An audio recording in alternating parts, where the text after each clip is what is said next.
ಎಲ್ಲರಿಗೂ ನಮಸ್ಕಾರ. ಥಟ್ ಅಂತ ಹೇಳಿ ಕ್ವಿಜ್ ಕಾರ್ಯಕ್ರಮಕ್ಕೆ ತಮಗೆಲ್ಲ ಸ್ವಾಗತ. ಪ್ರಕೃತಿಯ ಸುಂದರ ಸೃಷ್ಟಿಯಲ್ಲಿ ಹೂಗಳ ಸ್ಥಾನ ಬಹಳ ಮುಖ್ಯವಾದದ್ದು. ಗಿಡಗಳು ಮರಗಳು ಹೂಗಳನ್ನು ಯಾಕೆ ಬಿಡುತ್ತವೆ ಅಂದರೆ ಸಂತಾನವರ್ಧನೆಗೆ ನೆರವಾಗಲು, ಕೆಲವು ಹಕ್ಕಿಗಳನ್ನು, ಕೀಟಗಳನ್ನು, ಇರುವೆಗಳನ್ನು, ದುಂಬಿಯನ್ನು ಆಕರ್ಷಿಸಿ ಪರಾಗಸ್ಪರ್ಶ ಕಾರ್ಯ ಸರಾಗವಾಗಿ ನೆರವೇರಲಿ ಅನ್ನೋ ಉದ್ದೇಶದಿಂದ ಅವುಗಳಿಗೆ ಮಕರಂದವನ್ನು ನೀಡಿ ತಮ್ಮ ಸಂತಾನವರ್ಧನಾ ಕಾರ್ಯವನ್ನು ಅವು ಪೂರೈಸಿಕೊಳ್ಳುತ್ತವೆ. ಹೂಗಳು ಯಾಕೆ ಬಣ್ಣ ಬಣ್ಣವಾಗಿರುತ್ತವೆ ಅನ್ನೋ ಪ್ರಶ್ನೆ ಮನಸ್ಸಲ್ಲಿ ಬಂದ ಹಾಗೆ ಕೆಲವು ಹೂಗಳು ಬರೀ ಬಿಳಿ ಇರುತ್ತೆ, ಯಾಕಪ್ಪ ಹೀಗೆ, ಬಣ್ಣ ಅವಳಿಗೆ ಇಷ್ಟ ಇಲ್ವಾ, ಹೀಗೆ ಕೇಳಬಹುದು.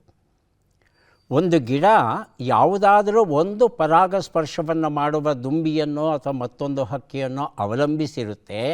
ಅದರ ಕಣ್ಣುಗಳು, ಅದರ ದೃಷ್ಟಿ, ಬಣ್ಣವನ್ನು ತಿಳಿಯುವ ಸಾಮರ್ಥ್ಯ ಅದಕ್ಕೆ ಎಷ್ಟಿದೆ ಅನ್ನೋದನ್ನು ಆಧರಿಸಿ ತನ್ನ ಬಣ್ಣಗಳ ವಿನ್ಯಾಸವನ್ನು, ವರ್ಣವನ್ನು ರೂಪಿಸ್ಕೊಳ್ಳುತ್ತೆ ಹೂಗಳು.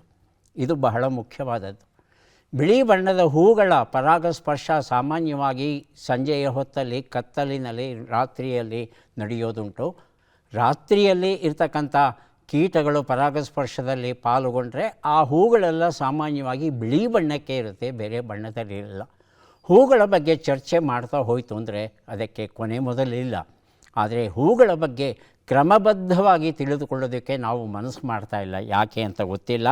ಆ ಒಂದು ದಿಶೆಯಲ್ಲಿ ಒಂದು ಸೊಗಸಾದ ಪುಸ್ತಕ ಹೂಮಾಲೆ, ಪ್ರೇಮಾ ಕುಲಕರ್ಣಿ ಅವರು ಬರೆದಿರುವಂಥ ಪುಸ್ತಕ ಪ್ರಕಟವಾಗಿದೆ. 40 ಹೂಗಳ ಪರಿಚಯವನ್ನು ಇವರು ಮಾಡಿಕೊಡ್ತಾರೆ ಈ ಪುಸ್ತಕದಲ್ಲಿ. ಬಣ್ಣ ಬಣ್ಣದ ಹೂಗಳ ಚಿತ್ರ ಇರುವ ಈ ಪುಸ್ತಕ ನಿಜಕ್ಕೂ ಆಕರ್ಷಕವಾಗಿದೆ. ಇಲ್ಲಿ ಅವರು ಆ ಹೂವನ್ನು ಪರಿಚಯ ಮಾಡಿಕೊಡ್ತಾರಲ್ಲ, ಒಂದು ಕ್ರಮಬದ್ಧ ವಿಧಾನವನ್ನು ಇವರು ಅನುಸರಿಸ್ತಾರೆ. ಆ ಹೂವು ನಮ್ಮ ಸಮಾಜದಲ್ಲಿ ಯಾವ ಸ್ಥಾನವನ್ನು ಪಡೆದಿದೆ ಅಂತ ಹೇಳಿ, ಯಾವ ಯಾವ ಭಾಷೆಯಲ್ಲಿ ಯಾವ ಯಾವ ಹೆಸರು ಅದಕ್ಕೆ ಇದೆ ಅಂತ ಹೇಳಿ, ನಮ್ಮ ಪುರಾಣಗಳಲ್ಲಿ ಆ ಹೂವಿಗೆ ಸಂಬಂಧಪಟ್ಟ ಹಾಗೆ, ಇತಿಹಾಸದಲ್ಲಿ ಆ ಹೂವಿಗೆ ಸಂಬಂಧಪಟ್ಟ ಹಾಗೆ ಏನಾದರೂ ಘಟನೆಗಳು ನಡೆದಿದ್ದರೆ ಅದರ ಬಗ್ಗೆ ಮಾಹಿತಿಯನ್ನು ಕೊಟ್ಟು, ಆ ಹೂಗಳು ಮುಡಿಯೋದಕ್ಕಲ್ಲದೆ, ದೇವರಿಗೆ ಏರಿಸೋಕ್ಕಲ್ಲದೆ ಇನ್ನೇನಾದರೂ ಉಪಯೋಗ ಉಂಟಾ, ಔಷಧೀಯ ಉಪಯೋಗಗಳು ಉಂಟಾ, ಅದರ ಬಗ್ಗೆ ಮಾಹಿತಿಯನ್ನು ಕೊಡ್ತಾ, ಅದಕ್ಕೆ ಸಮೀಪ ಸಂಬಂಧಿಗಳು ಏನಾದರೂ ಇದ್ದರೆ ಅವುಗಳ ಬಗ್ಗೆನೂ ಮಾಹಿತಿ ಕೊಡ್ತಾರೆ. ಉದಾಹರಣೆಗೆ ಈ ಅಶೋಕ ವೃಕ್ಷ.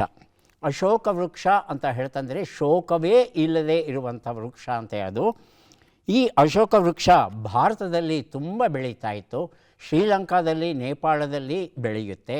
ಶ್ರೀಲಂಕಾ, ಭಾರತ ಮತ್ತು ನೇಪಾಳ ಇಲ್ಲಿನ ಜನರಿಗೆ ಈ ಹೂವು ಅಂತ ಹೇಳ್ತಂದರೆ ಬಹಳ ಇಷ್ಟ, ಹಾಗೆ ಗೌರವ, ಹಾಗೆಯೇ ಒಂದು ಭಕ್ತಿಯೂ ಸಹ ಉಂಟು ಈ ಗಿಡದಲ್ಲಿ. ಗಾರ್ಡಿಯನ್ ಆಫ್ ವುಮನ್ ಅಂತ ಕರೀತಾರಂತೆ ಇದನ್ನು.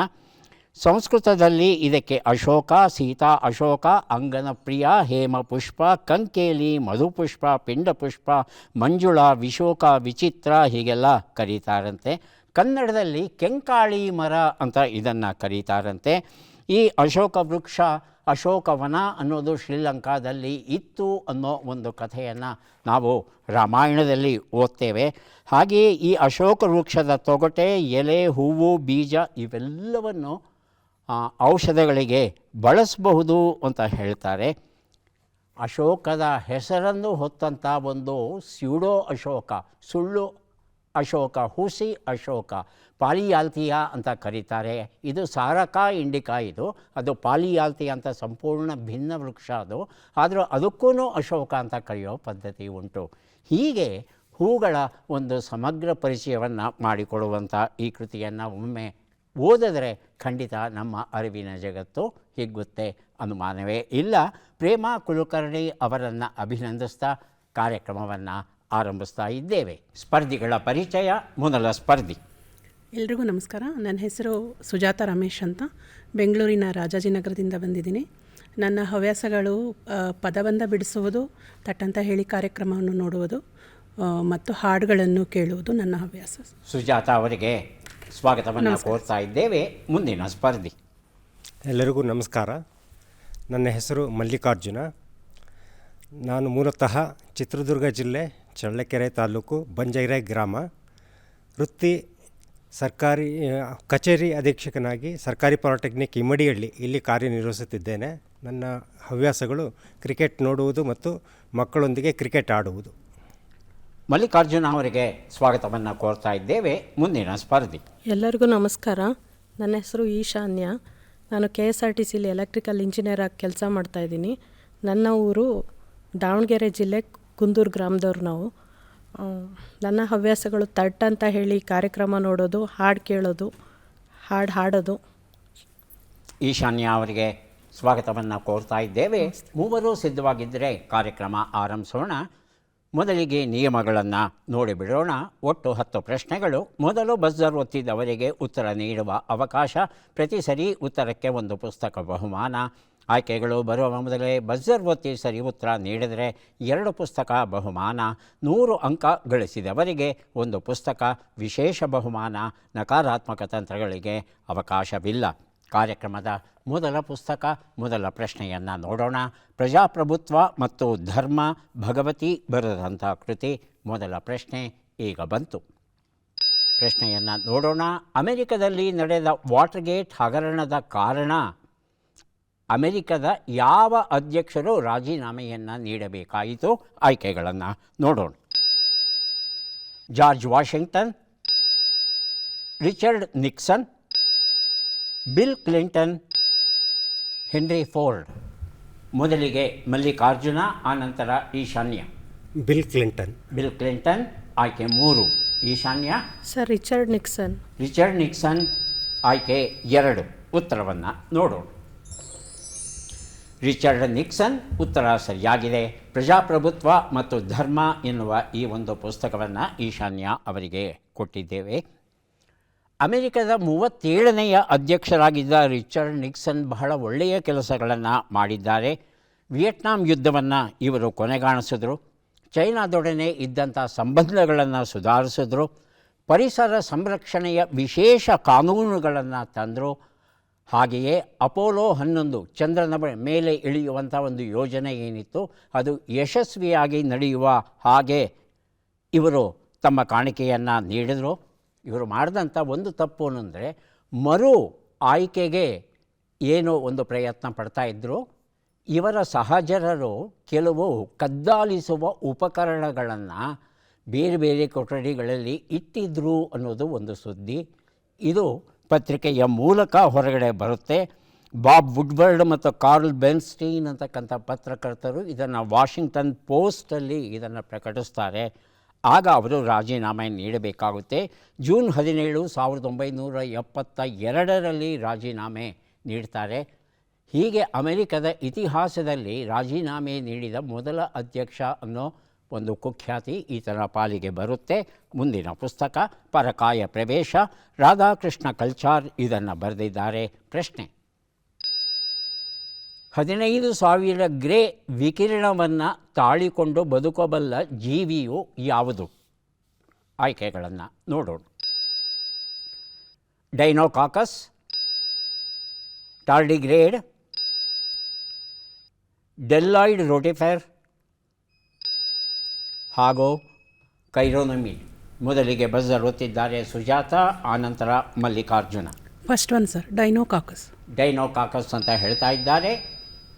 ನಂತರ ಉತ್ತರ ಕೊಡಬೇಕಾದವರು ಮಲ್ಲಿಕಾರ್ಜುನ. ಡೆಲ್ಲಾಯ್ಡ್ ರೋಟಿಫೆರ್. ಆಯ್ಕೆ 3. ಉತ್ತರವನ್ನು ನೋಡೋಣ. ಡೈನೋಕಾಕಸ್ ಉತ್ತರ ಸರಿಯಾಗಿದೆ. ಪರಕಾಯ ಪ್ರವೇಶ ಈ ಪುಸ್ತಕವನ್ನು ಸುಜಾತ ಅವರಿಗೆ ಕೊಟ್ಟಿದ್ದೇವೆ. ಇದು ವಿಕಿರಣವನ್ನು ತಡೆದುಕೊಳ್ಳುವ ಶಕ್ತಿ ಏನಿದೆ ಅದನ್ನು ಗ್ರೇಗಳಲ್ಲಿ ಹೇಳ್ತಾರೆ. ಮನುಷ್ಯ 5 ಗ್ರೇ ವಿಕಿರಣವನ್ನು ತಡ್ಕೊಂಡು ಹಾಗೂ ಹೀಗೂ ಬದುಕಬಹುದು. ಆದರೆ ಈ ಒಂದು ಡೈನೋಕಾಕಸ್ ಅಂತಕ್ಕಂಥ ಬ್ಯಾಕ್ಟೀರಿಯಾ ಏನಿದೆ ಇದು 15,000 ಗ್ರೇ ವಿಕಿರಣವನ್ನು ತಡ್ಕೊಳ್ಳುತ್ತಂತೆ. ಯಾಕೆ ಇಂತಹ ಪ್ರಯೋಗಗಳನ್ನು ಮಾಡ್ತಾರೆ ಅಂದರೆ ನಾಳೆ ಏನಾದರೂ ಪರಮಾಣು ಯುದ್ಧ ನಡೆದು ಎಲ್ಲ ಕಡೆ ವಿಕಿರಣ ಹರಡಲಿಕ್ಕೆ ಶುರುವಾದರೆ ತಮ್ಮನ್ನು ತಾವು ರಕ್ಷಣೆ ಮಾಡಿಕೊಳ್ಳಿಕ್ಕೆ ಏನು ಮುನ್ನೆಚ್ಚರಿಕೆಯ ಕ್ರಮಗಳನ್ನು ತಗೋಬೇಕು ಅದನ್ನು ಅಧ್ಯಯನ ಮಾಡಲಿಕ್ಕೆ ಇಂತಹ ಪ್ರಯೋಗಗಳನ್ನು ಇವರು ಮಾಡ್ತಾರೆ.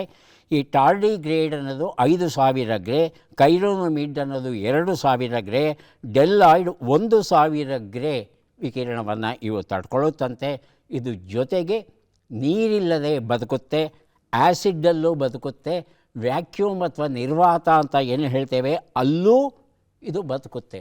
ಹೇಗಪ್ಪ ಬದುಕುತ್ತೆ ಅಂದರೆ, ಈ ವಿಕಿರಣ ಏನು ಅದರ DNA ಹಾನಿಯನ್ನು ಮಾಡುತ್ತೆ, ಆ ಹಾನಿಯನ್ನು ತಕ್ಷಣವೇ ದುರಸ್ತಿ ಮಾಡಿಕೊಳ್ಳುವ ಒಂದು ವಿಶೇಷ ವ್ಯವಸ್ಥೆ ಉಂಟಂತೆ ಈ ಬ್ಯಾಕ್ಟೀರಿಯಾದಲ್ಲಿ, ಬೇರೆ ಜೀವಿಗಳಲ್ಲಿ ಇಲ್ಲ. ಇದನ್ನು ಅಧ್ಯಯನ ಮಾಡಿ ಮನುಷ್ಯನಿಗೂ ಅಳವಡಿಸ್ಬಿಟ್ರೆ ವಿಕಿರಣ ಏನೂ ಮಾಡಲ್ಲ ಮನುಷ್ಯನನ್ನು. ಮಾಧುರಿ ನಿನಾದ ಗಜಲ್ ಸಂಕಲನ, ಸರ್ವಮಂಗಳ ಜಯರಾಮ್ ಬರೆದಿರುವಂಥದ್ದು. ಪ್ರಶ್ನೆ: ಇರಾನ್ ಇಸ್ರೇಲ್ ಅಮೆರಿಕ ಯುದ್ಧದಲ್ಲಿ ಯಾವ ವಿಶ್ವ ಪಾರಂಪರಿಕ ತಾಣವು ಭಾಗಶಃ ನಾಶವಾಗಿದೆ? ಆಯ್ಕೆಗಳನ್ನು ನೋಡೋಣ. ಪೆರ್ಸೆಪೋಲಿಸ್, ಕೇವ್ಸ್ ಆಫ್ ಮರೇಷಾ, ಯಾಜ್ದ್, ಗೋಲಿಸ್ತಾನ್ ಅರಮನೆ. ಮೊದಲಿಗೆ ಮಲ್ಲಿಕಾರ್ಜುನ್, ಆನಂತರ ಈಶಾನ್ಯ. ಗೋಲಿಸ್ತಾನ್ ಅರಮನೆ. ಆಯ್ಕೆ 4. ಈಶಾನ್ಯ, ಥರ್ಡ್ ಆಪ್ಷನ್ ಸರ್, ಯಾಜ್ದ್ ಅಂತ ಹೇಳ್ತಾ ಇದ್ದಾರೆ. ಉತ್ತರವನ್ನು ನೋಡೋಣ. ಗೋಲಿಸ್ತಾನ್ ಅರಮನೆ ಉತ್ತರ ಸರಿಯಾಗಿದೆ. ಮಾಧುರಿ ನಿನಾದ ಈ ಪುಸ್ತಕವನ್ನು ಮಲ್ಲಿಕಾರ್ಜುನ್ ಅವರಿಗೆ ಕೊಟ್ಟಿದ್ದೇವೆ. ಇರಾನ್ನ ಟೆಹರಾನ್ನಲ್ಲಿ ಉಂಟು ಈ ಒಂದು ಅರಮನೆ. ಇದು ವಿಶ್ವ ಪರಂಪರೆಯ ತಾಣ ಆಗಿದೆ. ಪರ್ಷಿಯನ್ ಹಾಗೂ ಯುರೋಪಿಯನ್ ಶೈಲಿಯಲ್ಲಿ ಈ ಅರಮನೆಯನ್ನು ಕಟ್ಟಿದ್ದಾರೆ. ಗಾಜಿನ ಚೂರುಗಳ ವಿಶೇಷ ಅಲಂಕಾರ ಇಲ್ಲಿ ಉಂಟು. ಹಾಗಾಗಿ ಇಲ್ಲಿ ಒಂದು ಅಮೃತಶಿಲೆಯಲ್ಲಿ ಮಾಡಿರ್ತಕ್ಕಂಥ ಒಂದು ವಿಶೇಷವಾದ ಸಿಂಹಾಸನವೂ ಉಂಟಂತೆ. ಇದು 16ನೇ ಶತಮಾನಕ್ಕೆ ಸೇರಿದ್ದು. ಈ ಒಂದು ಅರಮನೆ ಭಾಗಶಃ ಹಾಳಾಗಿದೆ ಅಂತ ಹೇಳ್ತಾರೆ. ಓ ಮನಸೆ ತುಸು ನಿಧಾನಿಸು, ಡಾಕ್ಟರ್ ವಿರೂಪಾಕ್ಷ ದೇವರಮನೆ ಬರೆದಂಥ ಪುಸ್ತಕ ಇದು. ಮುಂದಿನ ಪ್ರಶ್ನೆ ಈಗ ಬಂತು. ಶೇಷನಾಗ್ 150 ಇದು ಏನು? ಆಯ್ಕೆಗಳನ್ನು ನೋಡೋಣ. ಕ್ಷಿಪಣಿ, ಜಲಾಂತರ್ಗಾಮಿ ನೌಕೆ, ಡ್ರೋನ್, ಯುದ್ಧ ವಿಮಾನ.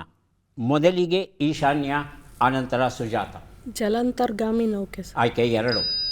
ಯುದ್ಧ ವಿಮಾನ ಸರ್. ಸುಜಾತ ಯುದ್ಧ ವಿಮಾನ. ಉತ್ತರವನ್ನು ನೋಡೋಣ.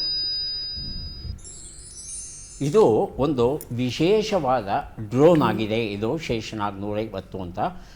ಸುದೀರ್ಘ ಪಯಣವನ್ನು ಮಾಡುವ ಸಾಮರ್ಥ್ಯ ಉಳ್ಳ ಈ ಒಂದು ಡ್ರೋನ್ ಏನಿದೆ, ಇದನ್ನು ಆತ್ಮಹತ್ಯಾ ಡ್ರೋನ್ ಅಥವಾ ಕಾಜಿಕಾಮಿ ಡ್ರೋನ್ ಅಂತ ಇದನ್ನು ಕರೀತಾರೆ.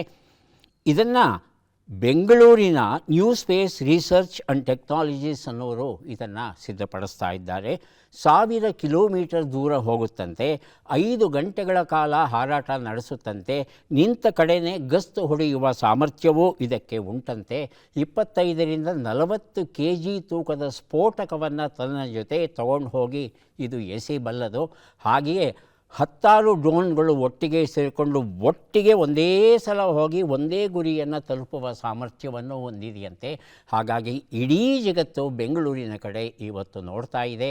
ಈ ಡ್ರೋನ್ ಯಶಸ್ವಿಯಾಗುತ್ತಾ ಅನ್ನೋ ಕುತೂಹಲ ಎಲ್ಲರದ್ದು. ಬದುಕುವ ದಾರಿ, ಸ್ವಾಮಿ ಜಗದಾತ್ಮಾನಂದ ಬರೆದಿರುವಂಥದ್ದು. ಪ್ರಶ್ನೆ: ಬಿಟ್ಟಕ್ಷರಗಳನ್ನು ತುಂಬಿ. ತ, ನು, ನೋ, ಸ, ರಿ.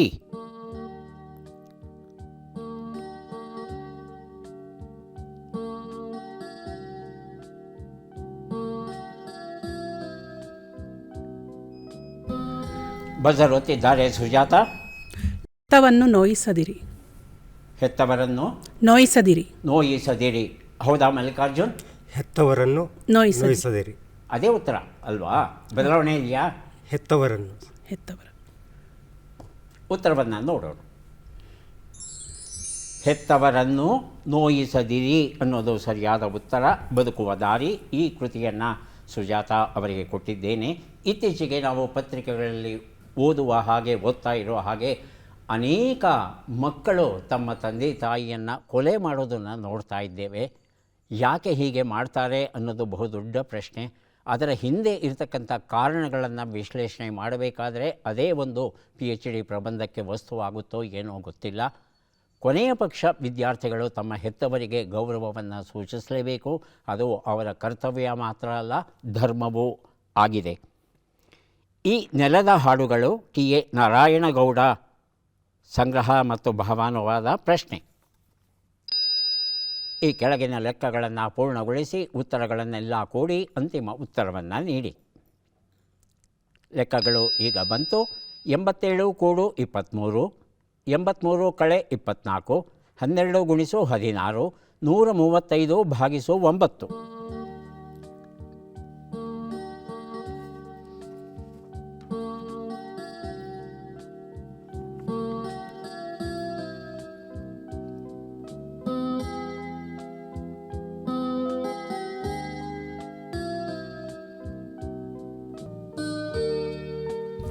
ಬಜರೊತ್ತಿದ್ದಾರೆ ಮಲ್ಲಿಕಾರ್ಜುನ್. 376. 376 ಹೌದಾ? ಸುಜಾತ ಮತ್ತು ಈಶಾನ್ಯ. ಲೆಕ್ಕ ಪೂರ್ಣವಾಗಿದ್ದರೆ ಬಜರೊತ್ತಿ ಉತ್ತರ ಕೊಡಿ, ಇಲ್ಲಾಂದರೆ ಮಲ್ಲಿಕಾರ್ಜುನ್ ಕೊಟ್ಟಂಥ ಉತ್ತರ ಸರಿಯಾ ನೋಡೋಣ. ಹೇಳಿಮ್ಮ. 376 376 ಸರಿಯಾಗಿದೆ. ಉತ್ತರವನ್ನು ನೋಡೋಣ. ಒಂದು ಉತ್ತರ 110, 59, 192, 15 ಎಲ್ಲವನ್ನು ಕೂಡಿದ್ರೆ 376 ಬಂದಿದೆ. ಈ ಉತ್ತರವನ್ನು ಮಲ್ಲಿಕಾರ್ಜುನ್ ಮೊದಲು ಕೊಟ್ಟಿದ್ದಾರೆ. ಈ ನೆಲದ ಹಾಡುಗಳು ಈ ಪುಸ್ತಕವನ್ನು ಅವರಿಗೆ ಕೊಟ್ಟಿದ್ದೇವೆ. ಸಾರ್ಥಕ ಜೀವನದ ಹಾಸು ಹೊಕ್ಕು ಚಂಪಾ ಬಿಶೀಕರ್ ಬರೆದ ಕೃತಿಯನ್ನು ಶುಭಾ ದೋಟಿಹಾಳ್ ಕನ್ನಡಕ್ಕೆ ಅನುವಾದ ಮಾಡಿದ್ದಾರೆ. ಸೊಗಸಾದ ಕೃತಿ. ಪ್ರಶ್ನೆ: ಈ ಪದ್ಮ ಪುರಸ್ಕೃತರನ್ನು ಗುರುತಿಸಿ. ಚಿತ್ರವನ್ನು ನೋಡೋಣ.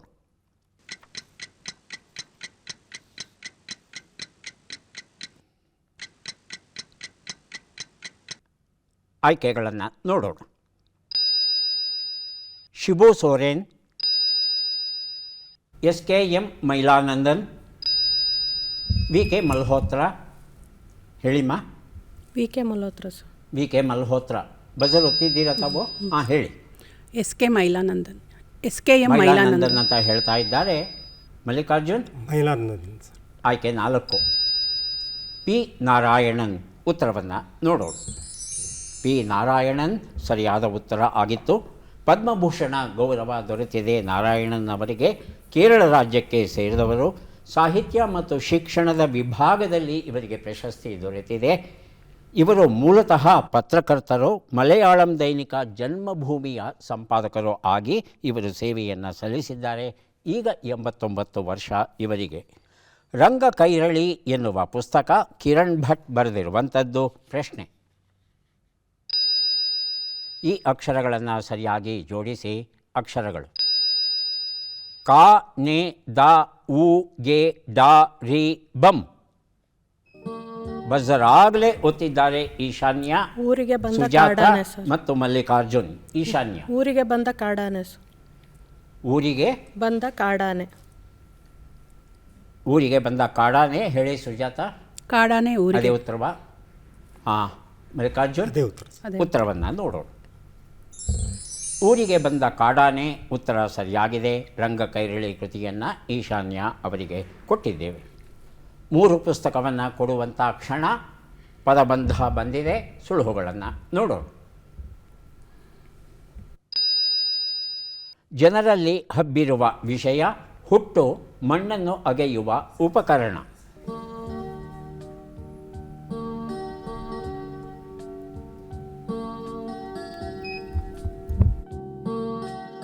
ಬಜರುತ್ತಿ ಉತ್ತರವನ್ನು ಕೊಡಿ. ಮೊದಲಿಗೆ ಈಶಾನ್ಯ, ಆನಂತರ ಮಲ್ಲಿಕಾರ್ಜುನ. ಈಶಾನ್ಯ ಒಂದು ಉತ್ತರ. ಜನಪ್ರಚಾರ ಸರ್. ಪ್ರಚಾರ ಅಂತ 3 ಶಬ್ದ ಸಿಗ್ತಾ ತಮಗೆ? 2ನೇದು ಸಿಕ್ಕಿದೆ ಸರ್. 2ನೇದು ಸಿಕ್ಕಿದೆ. 3ನೇದು ಗೊಂದಲ ಇದೆ. ನೋಡೋಣ ಮಲ್ಲಿಕಾರ್ಜುನ್ ಏನು ಉತ್ತರ ಕೊಡ್ತಾರೆ. ಒಂದು ಉತ್ತರ ಜನಭಿಪ್ರಾಯ. ಸರಿಯಾದ ಉತ್ತರವನ್ನು ನಾನು ಕೊಡ್ತೇನೆ. ಮೊದಲನೇ ಉತ್ತರ ಮಾತ್ರ. 2, 3 ತಾವು ಪ್ರಯತ್ನಿಸಬಹುದು. ಒಂದು ಉತ್ತರ ಜನಜನಿತ, ಜನರಲ್ಲಿ ಹಬ್ಬಿರುವ ವಿಷಯ. 2 ಉತ್ತರ ಸುಜಾತ ಮತ್ತು ಮಲ್ಲಿಕಾರ್ಜುನ್. ಜನನ ಸರ್. ಜನನ. ಹೌದು. ಉತ್ತರವನ್ನು ನೋಡೋಣ. ಸರಿಯಾಗಿದೆ. 3 ಉತ್ತರ. ಯಾರು ಬೇಕಾದ್ರೂ ಬಜರ್ ಒತ್ತಬಹುದು. ಯಾರಾದರೂ ಬಜರ್ ಒತ್ತಿ. ಕುಣಿಕೆ ಸರ್. ಹಾಂ, ಕುಣಿಕೆ ಅಂತ. ಮಣ್ಣನ್ನು ಅಗೆಯುವ ಕುಣಿಕೆ. ಕುಣಿಕೆ ಅಂತಲ್ಲ, ಕುಣಿಕೆ ಅಂತ ಶಬ್ದ ಇದೆಯಾ ಗೊತ್ತಿಲ್ಲ ನನಗೆ. ಮಲ್ಲಿಕಾರ್ಜುನ್. ಸನಿಕೆ. ಸನಿಕೆ ಸನಿಕೆ. ಸನಿಕೆ. ಸುಜಾತ. ಸನಿಕೆ ಸರ್. ಸನಿಕೆ ಉತ್ತರವನ್ನು ನೋಡೋಣ. ಸನಿಕೆ ಉತ್ತರ ಸರಿಯಾಗಿದೆ. ವೇದ ಕಾಲದ ವಿದ್ಯಾವತಿಯರು ಎನ್ನುವ ಪುಸ್ತಕ ಮಲ್ಲಿಕಾರ್ಜುನ್ ಅವರಿಗೆ ಕೊಟ್ಟಿದ್ದೇವೆ. ಕಾರ್ಯಕ್ರಮದ ಕೊನೆಯ ಘಟ್ಟಕ್ಕೆ ಬಂದಿದ್ದೇವೆ. ಚಟ್ಪಟ್ ಚಿನ್ಕುರಳಿ 5 ಪ್ರಶ್ನೆಗಳು. ಮೊದಲ ಅವಕಾಶ ದೊರೀತಾ ಇದೆ. ಸುಜಾತ ಅವರಿಗೆ ಸಿದ್ಧವಾಗಿದ್ದೀರಾ? ಮೊದಲ ಪ್ರಶ್ನೆ. ಭಾವನೆಗೆ ಬೆಂಕಿ ಕೊಡು ಎಂಬ ನುಡಿಗಟ್ಟಿನ ಅರ್ಥವೇನು? ಮನಸ್ಸಿಗೆ ನೋವನ್ನುಂಟು ಮಾಡು, ಎಲ್ಲವನ್ನೂ ತಿರಸ್ಕರಿಸು. ಮನಸ್ಸಿಗೆ ನೋವನ್ನುಂಟು ಮಾಡು. ಮುಂದಿನ ಪ್ರಶ್ನೆ. ಕುಪ್ಪುಸ ರವಿಕೆ ಎಂಬ ಅರ್ಥವನ್ನು ಕೊಡುವ ಶಬ್ದ ಯಾವುದು? ಕೂರ್ಪಾಸ, ಕೃಂತ. ಕೂರ್ಪಾಸ. ಮುಂದಿನ ಪ್ರಶ್ನೆ. ಮಹಾಭಾರತದಲ್ಲಿ ಕವಚ, ಕಿರೀಟ ಹಾಗೂ ಕುಂಡಲ ಈ 3ರ ಜೊತೆ ಹುಟ್ಟಿದವರು ಯಾರು ಅಂತ? ಕರ್ಣನ, ದೃಷ್ಟದ್ಯುಮ್ನ? ಕರ್ಣ ಸರ್. ಕರ್ಣ. ಮುಂದಿನ ಪ್ರಶ್ನೆ. ಈ ಗಾದೆಯನ್ನು ಪೂರ್ಣಗೊಳಿಸಿ. ಬಂಡವಾಳ 3 ಕಾಸು, ಬಡಾಯಿ 6 ಕಾಸು. ಮುಂದಿನ ಪ್ರಶ್ನೆ. ಈ ಒಗಟನ್ನು ಬಿಡಿಸಿ. ಹಸಿರು ಸೀರೆ ಉಟ್ಟ್ಯಾಳ, ತಲ್ಯಾಗ ಜುಪ್ರಿ ಬಿಟ್ಟಾಳ, ಮುತ್ತಿನಂತ ಹಲ್ಲು ಕಿಸಿದು ಬಾಜಾರ್ದಾಗ ಬಾಬಾ ಅಂತಾಳ. ದಾಳಿಂಬೆ ಹಣ್ಣು ಸರ್. ದಾಳಿಂಬೆ. ಉತ್ತರವನ್ನು ನೋಡ್ತಾ ಹೋಗೋಣ. 1 ಉತ್ತರ. ಭಾವನೆಗೆ ಬೆಂಕಿ ಕೊಡು, ಮನಸ್ಸಿಗೆ ನೋವನ್ನುಂಟು ಮಾಡು, ಸರಿಯಾಗಿದೆ. 2ನೇ ಪ್ರಶ್ನೆಗೆ ಉತ್ತರ ಕೂರ್ಪಾಸ, ಸರಿಯಾಗಿದೆ. 3ನೇ ಪ್ರಶ್ನೆಗೆ ಉತ್ತರ ದೃಷ್ಟದ್ಯುಮ್ನ. ಕರ್ಣ ಕವಚ ಕುಂಡಲ ಸಮೇತ ಮಾತ್ರ ಹುಡ್ತಾನೆ, ಕಿರೀಟ ಇರಲ್ಲ ಅವನಿಗೆ. ಕಿರೀಟ ಇರೋದು ದೃಷ್ಟದ್ಯುಮ್ನಿಗೆ ಮಾತ್ರ. 4ನೇ ಪ್ರಶ್ನೆಗೆ ಉತ್ತರವನ್ನು ನೋಡೋಣ. ಬಂಡವಾಳ 3 ಕಾಸು, ಬಡಿವಾರ 6 ಕಾಸು, ಸರಿಯಾದ ರೂಪ. 5ನೇ ಪ್ರಶ್ನೆಗೆ ಉತ್ತರ ಇದು ಮುಸ್ಕಿನ ಜೋಳದ ವರ್ಣನೆ ಆಗುತ್ತೆ. ಇಲ್ಲಿ ಹಸಿರು ಸೀರೆ ಉಟ್ಟ್ಯಾಳ ಅಂದರೆ ದಾಳಿಂಬೆ ಆಡಲ್ಲ. ಇದಕ್ಕೆ ಆ ಎಲೆಗಳು ಮೇಲೆ ಇರ್ತಲ್ಲ, ಬ್ರ್ಯಾಕ್ಟ್ ಅಂತ ಹೇಳ್ತೇವೆ, ಅದು ಹೌದು ಕವಿದಿರುತ್ತೆ, ಸುತ್ತುವರೆದಿರುತ್ತೆ. ಎಷ್ಟೋ 3 ಸರಿ ಉತ್ತರ ಕೊಟ್ಟಿದ್ದೀರಿ. 3 ಪುಸ್ತಕಗಳನ್ನು ತಮಗೆ ಕೊಡ್ತಾ ಇದ್ದೇವೆ. ಈಗ ಅವಕಾಶ ಮಲ್ಲಿಕಾರ್ಜುನ್ ಅವರಿಗೆ ಬರ್ತಾ ಇದೆ. ಸಿದ್ಧವಾಗಿದ್ದೀರಾ? ಮೊದಲ ಪ್ರಶ್ನೆ ಈಗ ಬಂತು.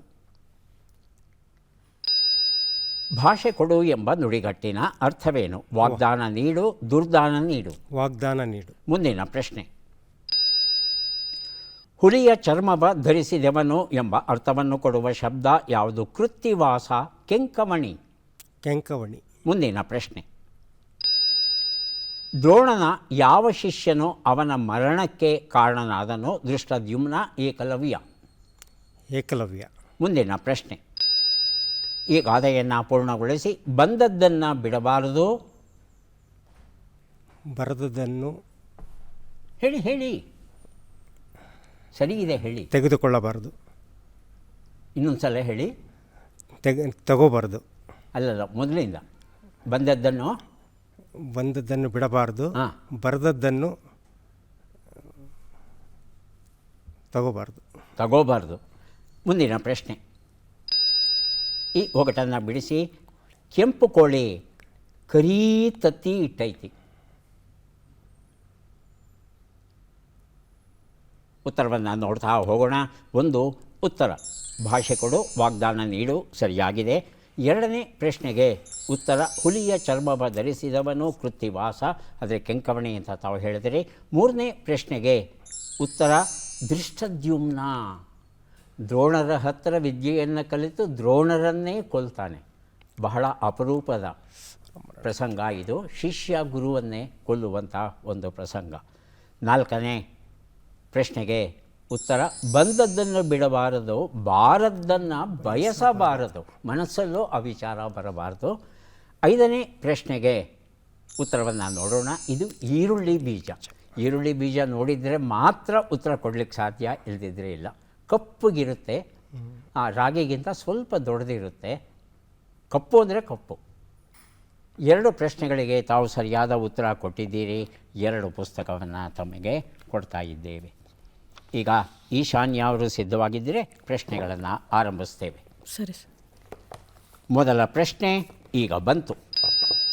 ಭಾಷೆಗೆ ತಪ್ಪು ಎಂಬ ನುಡಿಗಟ್ಟಿನ ಅರ್ಥವೇನು? ಕೊಟ್ಟ ಮಾತನ್ನು ನಡೆಸದಿರು, ಕೊಟ್ಟ ಮಾತನ್ನು ನಡೆಸು. ಕೊಟ್ಟ ಮಾತನ್ನು ನಡೆಸದಿರು. ಮುಂದಿನ ಪ್ರಶ್ನೆ. ಚಿಗುರು ಎಂಬ ಅರ್ಥವನ್ನು ಕೊಡುವ ಶಬ್ದ ಯಾವುದು? ಕೆಂಗುಡಿ, ಕೆಂಗೂಳು? ಕೆಂಗುಡಿ ಸರ್. ಮೊದಲನೇದ, ಎರಡನೇದ? ಕೆಂಗುಡಿ ಮೊದಲು. ಕೆಂಗುಡಿ. ಮೂರನೇ ಪ್ರಶ್ನೆ. ದ್ರೋಣಾಚಾರ್ಯರನ್ನು ಕೊಂದ ದೃಷ್ಟದ್ಯುಮ್ನನನ್ನು ಯಾರು ಕೊಂದರು? ಕರ್ಣ, ಅಶ್ವತ್ಥಾಮ? ಅಶ್ವತ್ಥಾಮ. ಅಶ್ವತ್ಥಾಮ. ನಾಲ್ಕನೇ ಪ್ರಶ್ನೆ. ಈ ಗಾದೆಯನ್ನು ಪೂರ್ಣಗೊಳಿಸಿ.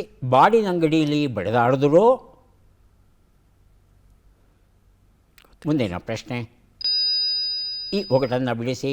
ಮಾಲಿಂಗಪುರ, ಮಾಲಗಂಬ, ತಾಳಿಕೋಟೆ, ಗಾಳಿಪಟ, ಮುದ್ದೇಬಿಹಾಳದ ಮುತ್ತಿನ ಚೆಂಡು. ಉತ್ತರವನ್ನು ನೋಡ್ತಾ ಹೋಗೋಣ. ಒಂದು ಉತ್ತರ ಭಾಷೆಗೆ ತಪ್ಪು, ಕೊಟ್ಟ ಮಾತನ್ನು ನಡೆಸದಿರು, ಸರಿಯಾದ ಉತ್ತರ ಕೊಟ್ಟಿದ್ದೀರಾ. ಎರಡನೇ ಪ್ರಶ್ನೆಗೆ ಉತ್ತರ ಕೆಂಗುಡಿ ಸರಿಯಾಗಿದೆ. ಮೂರನೇ ಪ್ರಶ್ನೆಗೆ ಉತ್ತರ ಅಶ್ವತ್ಥಾಮ ದ್ರೋಣಾಚಾರ್ಯರನ್ನು ಕೊಲ್ತಾನೆ. ಉತ್ತರ ಕೊಟ್ಟಿದ್ದೀರಾ? ಹೌದು ಸರ್, ಕೊಟ್ಟಿದ್ದೀರಾ. ನಾಲ್ಕನೇ ಪ್ರಶ್ನೆಗೆ ಉತ್ತರ ಬಾಡಿನಂಗಡಿಯಲ್ಲಿ ಬಡದಾಡಿದ್ರು, ಹೆಂಡದಂಗಡಿಯಲ್ಲಿ ಒಂದಾದರಂತೆ. ಐದನೇ ಪ್ರಶ್ನೆಗೆ ಉತ್ತರವನ್ನು ನೋಡೋಣ.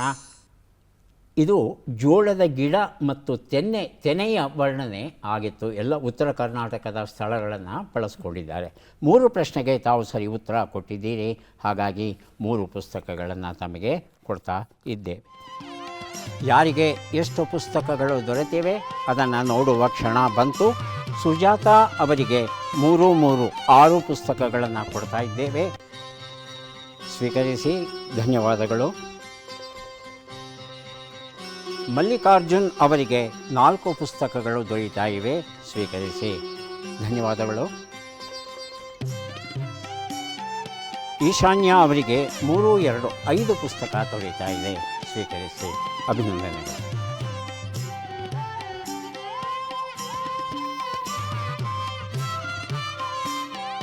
ಮನುಷ್ಯನ ದೇಹದಲ್ಲಿ ವೈಯಕ್ತಿಕವಾಗಿ ವಿಶೇಷವಾಗಿರ್ತಕ್ಕಂಥ ಗುರುತುಗಳು ಅಂದರೆ ಬೆರಳಚ್ಚು ಮೊದಲನೇದು. ಎರಡನೇದು ಕಣ್ಣಿನ ಕನೀನಿಕೆ ಅಂತ ಹೇಳ್ತೇವೆ, ಐರಿಸು. ಮೂರನೇದು ನಾಲಿಗೆಯ ಅಚ್ಚು ಇದೆಯಲ್ಲ, ಒಬ್ಬರದು ಇರುವ ಹಾಗೆ ಇನ್ನೊಬ್ಬರದು ಇರೋಲ್ವಂತೆ. ಮತ್ತೆ ಭೇಟಿಯಾಗೋಣ. ನಮಸ್ಕಾರ.